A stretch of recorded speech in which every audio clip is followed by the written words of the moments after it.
The emotional wellness series for children 25th టిప్. Child school dance కాంపిటీషన్కి చాలా రోజులు చక్కగా ప్రాక్టీస్ చేసి స్టేజ్ పైకి వెళ్ళాక చిన్న మిస్టేక్ చేయడంతో ప్రైజ్ రాలేదు.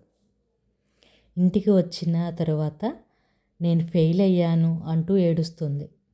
అమ్మ వచ్చి, నాకు చాలా ప్రౌడ్గా ఉంది, స్టేజ్పై మిస్టేక్ జరిగిన తర్వాత కూడా ధైర్యంగా కంటిన్యూ చేసావు చూడు, అక్కడ నువ్వు గెలిచినట్లే అని పేరెంట్ ఎఫర్ట్ బేస్డ్ వ్యాలిడేషన్ చేయడం అంటే రిజల్ట్ని కాకుండా ఎఫర్ట్ని గుర్తించడం. అప్పుడు చైల్డ్ షేమ్ కాన్ఫిడెన్స్గా మారిపోతుంది. ఫ్యూచర్లో రీట్రై చేయాలనే పట్టుదల, ధైర్యం వస్తాయి. మిస్టేక్ని అవమానంగా కాకుండా లెర్నింగ్ ప్రాసెస్గా అర్థం చేసుకుంటారు.